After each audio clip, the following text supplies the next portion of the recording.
Baik, kami mulai. Assalamualaikum warahmatullahi wabarakatuh. Shalom, Om Swastiastu, Namo Buddhaya, salam kebajikan, salam sejahtera, dan selamat pagi untuk kita semuanya.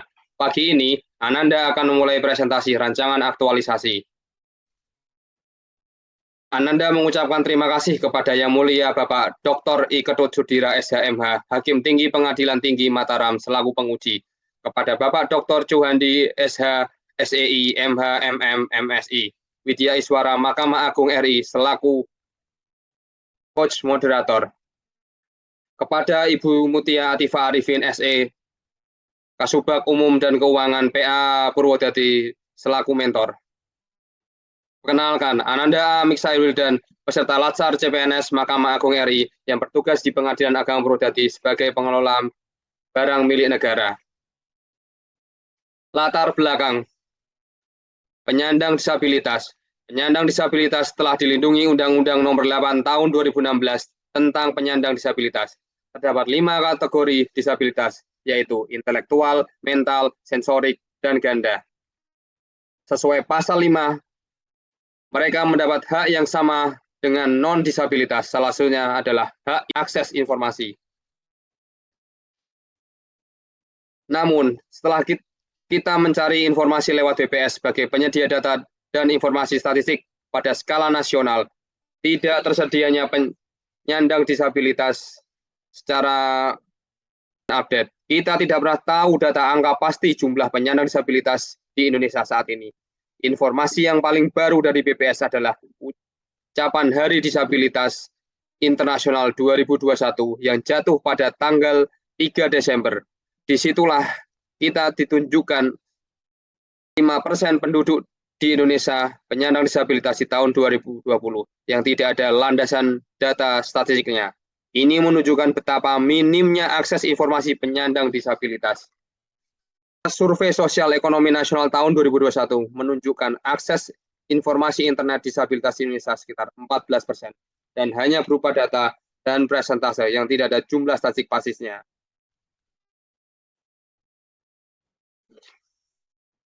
Itulah yang melatar belakangi Ananda mengambil judul Rancangan Aktualisasi Layanan Video Informasi Pendaftaran Perkara yang Humanis dan Berkeadilan bagi kelompok disabilitas di Pengadilan Agama Purwodadi.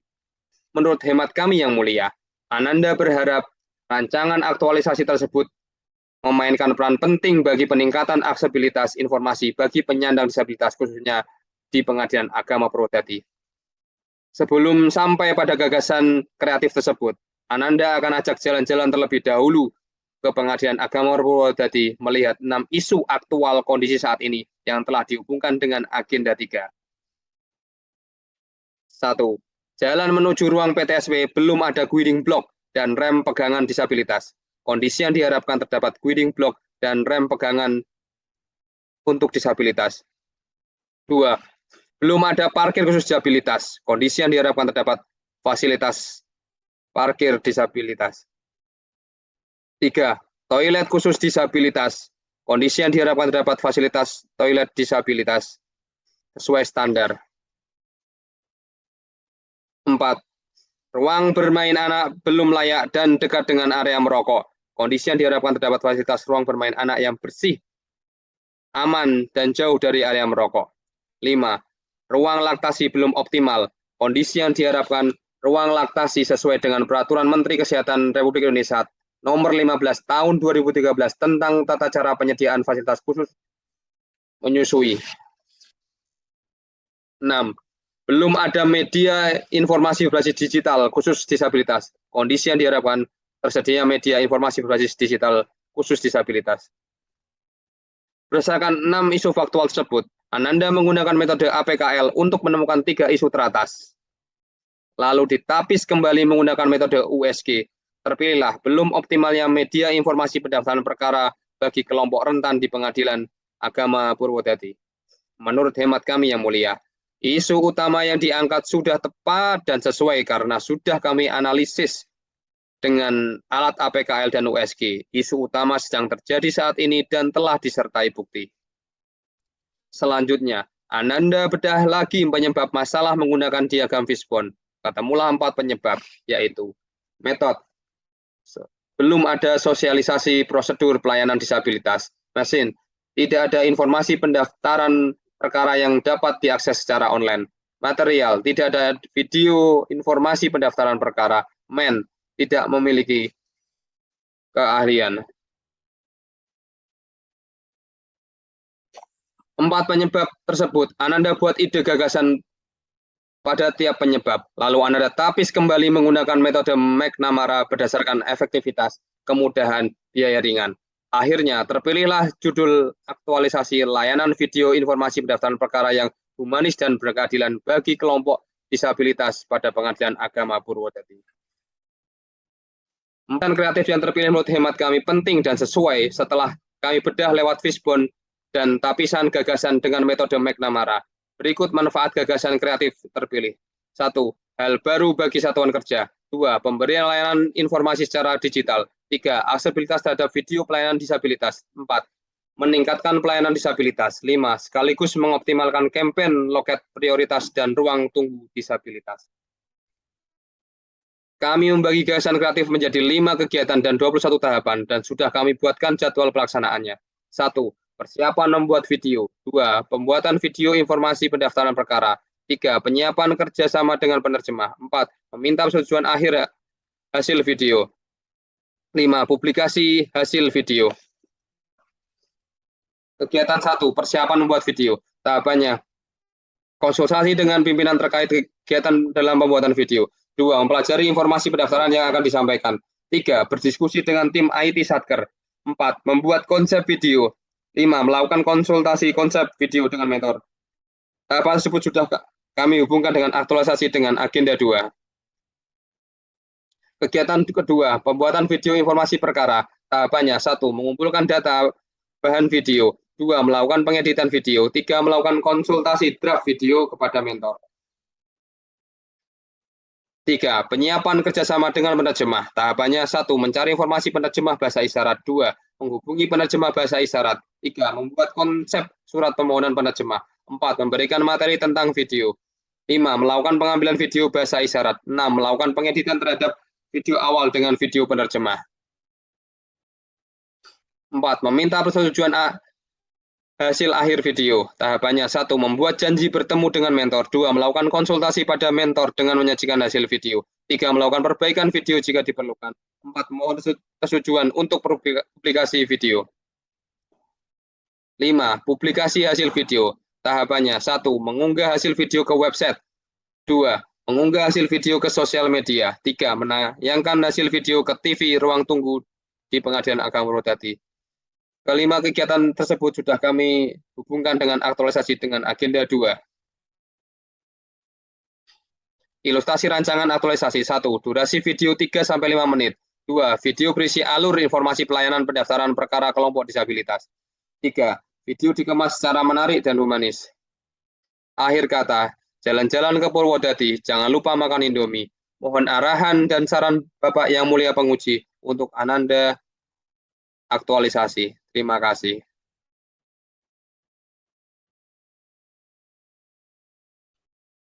Baik, terima kasih Bapak Wildan. Untuk selanjutnya mohon kepada yang sangat saya hormati Ibu Mentor, Ibu Mutia Atifah Arifin SE untuk berkenan memberikan dukungan terhadap apa yang disampaikan Bapak Wildan. Kepada yang terhormat Ibu Mentor, Ibu Mutia, dipersilakan Ibu. Terima kasih Bapak. Ya. Assalamualaikum warahmatullahi wabarakatuh. Salam, Om Swastiastu, Namo Buddhaya, salam kebajikan, salam sejahtera bagi kita semua. Yang saya hormati Bapak Dr. Iketut Sudira SHMH selaku penguji, yang terhormat Bapak Dr. Cuhandi SHMH SEI MMMSI sebagai pembimbing, saya Mutia Atifah Arifin selaku mentor dari Ananda Amiksel Wilda dan AMD. Dalam hal ini saya sebagai mentor sangat mendukung dan menyetujui dengan judul rancangan aktualisasi yang diambil tersebut.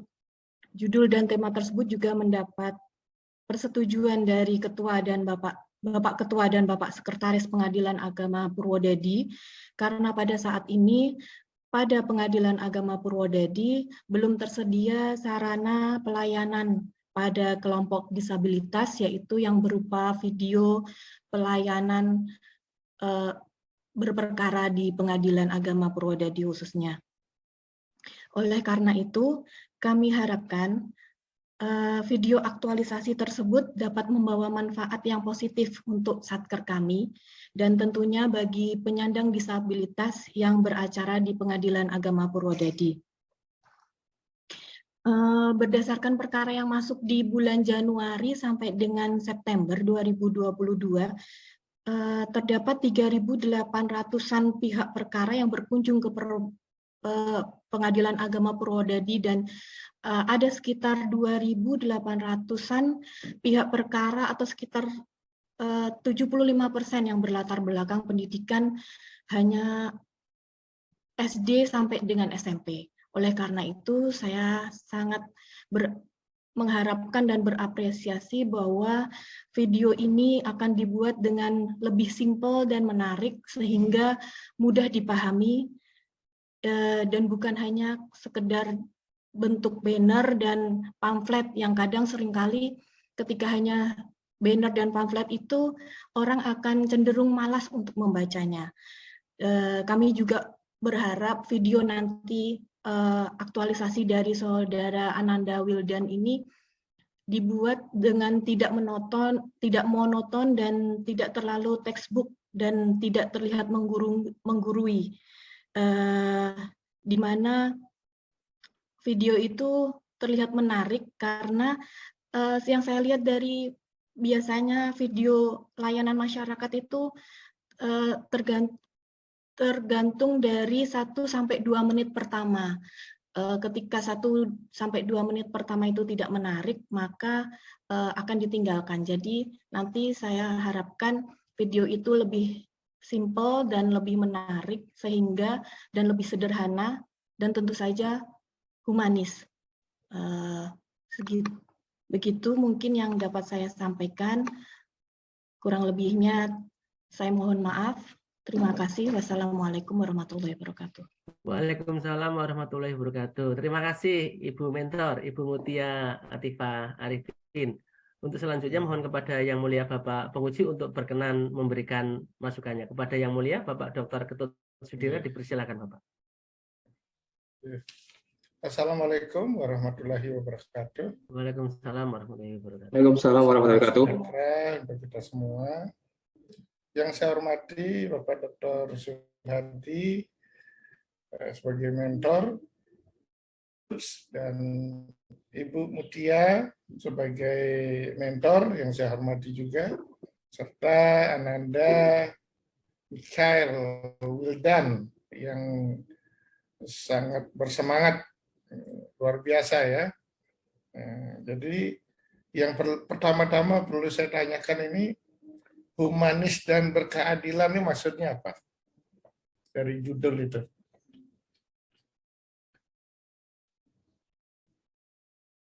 Maksudnya apa? Humanis dan berkeadilan. Baik Bapak. Humanis itu bagi petugas-petugas yang melayani disabilitas. Dia itu lebih ramah, lebih sopan, dan lebih melayani. Dan berkeadilan itu memperlakukan mereka itu selayaknya Pak ya. Jadi tidak seenak-enaknya dalam melayani kelompok disabilitas, Bapak. Mohon maaf kalau ada yang salah di pernyataan saya.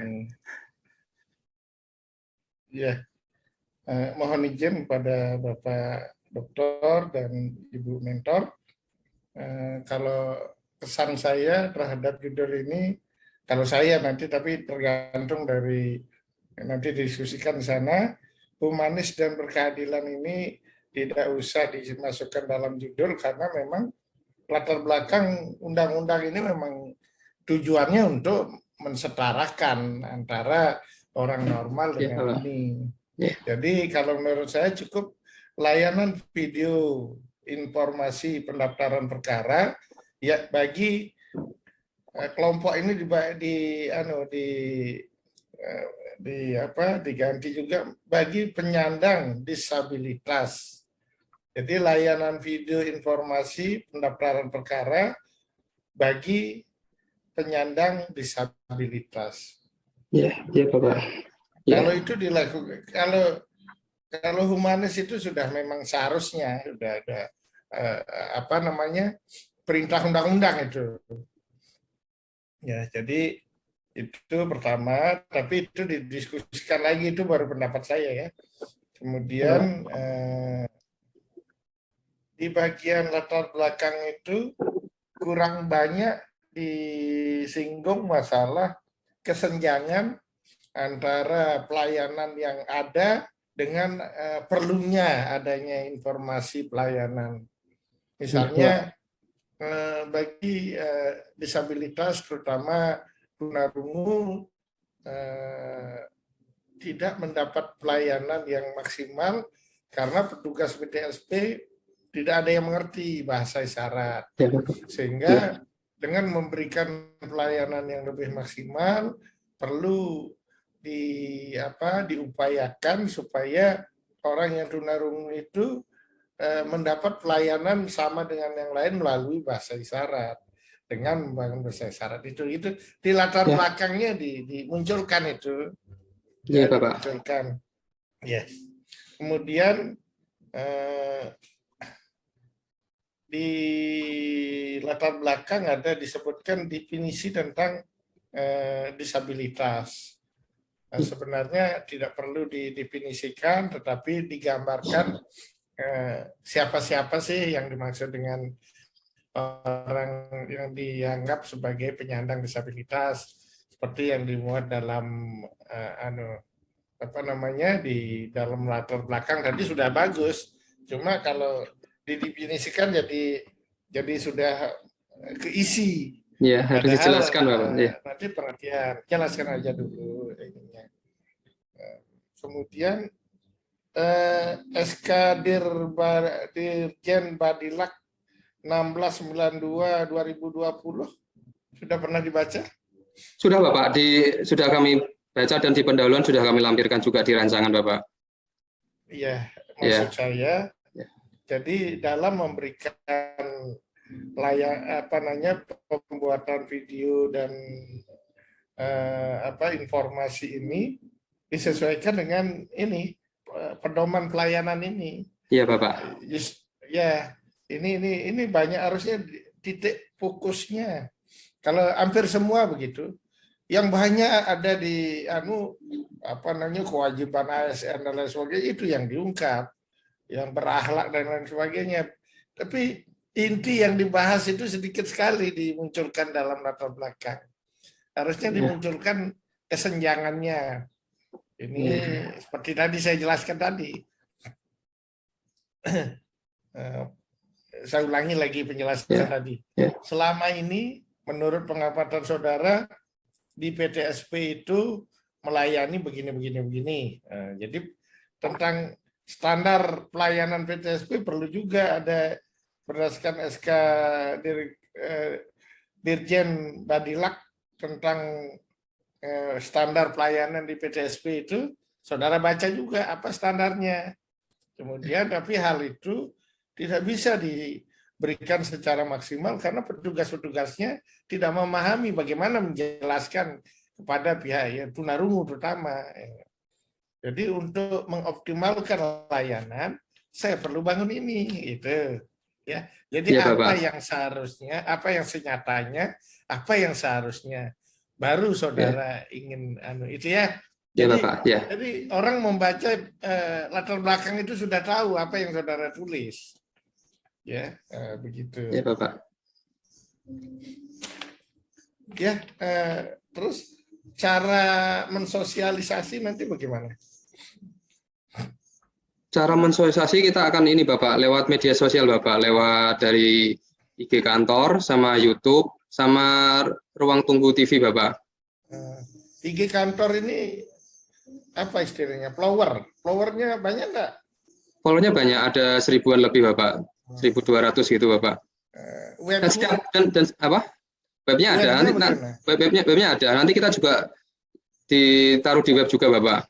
Webnya update nggak? Update, Bapak. Kami selalu update. Soalnya kan dari apa itu PTA kami itu kan ada penilaian web juga tiap 3 bulan sekali gitu. Ya, makanya jadi kita dalam sosialisasi itu juga harus tahu ini ruang sosialisasi kita bermanfaat tidak. Jangan sampai kita munculkan di sana nggak pernah ada yang baca, nggak pernah ada yang lihat gitu loh. Ya, perlu Bapak. observasi barang. Ini kan 3 minggu udah harus selesai ya, 1 minggu Ya, pertama itu, Pak. observasi ya. Iya, Bapak. Ya bagi waktunya 1 Ya. minggu pertama observasi. Ya. Baru Bapak. nanti dimunculkan dalam tulisan saudara berdasarkan observasi begini. Gitu ya. Iya, Bapak. Baiklah, sudah bagus. Tapi ada ini catatan sedikit untuk semuanya. Cara penulisan naskah itu jangan lupa subjek, predikat, objek. Jadi jangan kata sambung mendahului kalimat. Jadi setiap mau membuat kalimat satu alinea, membuat alinea, ingat itu kata sambung. Kata sambung tidak boleh di depan. Subjek, predikat, objek. Ya, kata penghubung, kata sambung, misalnya dan, oleh karena itu, tidak boleh di depan kalimat. Karena itu ada anak kalimat, ada induk kalimat. Itu harus nyambung, tidak boleh langsung tiba-tiba ada dan oleh karena itu berhubung, gitu ya. Jadi itu untuk semuanya teknik penulisan seperti itu. Baiklah, ini sudah bagus.